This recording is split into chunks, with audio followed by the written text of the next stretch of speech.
Assalamualaikum warahmatullahi wabarakatuh. Nama saya Wana Iman binti Aisy, nombor matrik C23A1519. Hari ini saya akan membatangkan tentang cara pembuatan angklung. Pada awal pembuatan angklung, kita akan belajar mengenai sejarah, iaitu sejarah ringkas angklung. Angklung ialah alat muzik tradisional yang berasal daripada masyarakat Sunda di Jawa Barat, iaitu Indonesia. Angklung diperbuat daripada yang menghasilkan bunyi apabila digoncang. Manakala di Malaysia pula, angklung digunakan dalam persembahan kebudayaan, pendidikan muzik dan aktiviti seni warisan. Tujuan projek angklung adalah untuk memperkenalkan seni muzik tradisional kepada generasi muda dan generasi akan datang.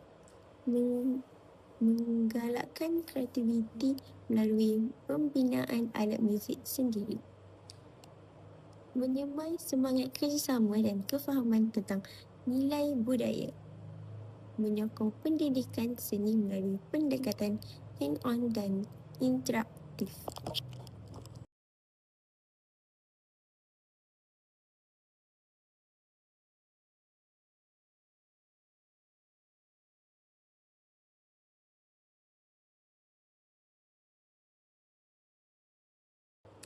Pilihan not. Not yang dipilih ialah CEG.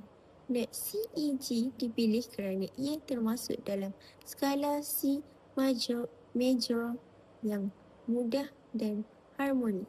E dan G memberi rasa penyelesaian dalam melodi dan sesuai untuk lagu tradisional. Kombinasi ini menghasilkan bunyi yang seimbang antara lembut dan ceria. Sangat sesuai untuk lagu-lagu rakyat dan persembahan kumpulan. Contoh lagu Lenggang Kangkung, Burung Kekak Tua.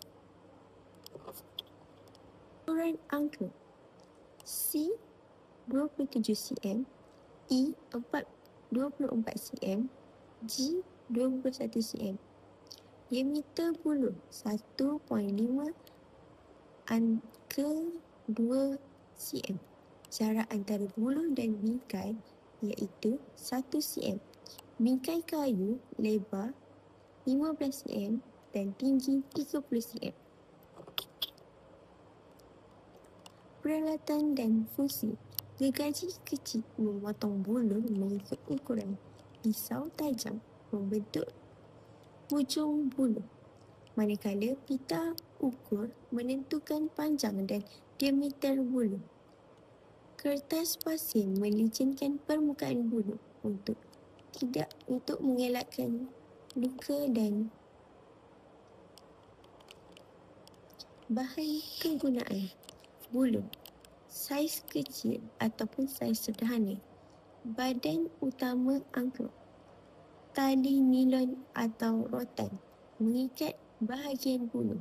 Kayu asas bingkai menyokong struktur angklung. Gam kayu melekatkan bahagian tetap. Pen marker menanda not dan ukuran yang sama. Kesimpulan daripada projek ini, kita dapat membantu pelajar mengenali dan menghargai warisan muzik tradisional. Belajar tentang inspirasi bunyi getaran melalui aktiviti praktikal, meningkatkan kemahiran kerjasama dan kreativiti dalam kumpulan.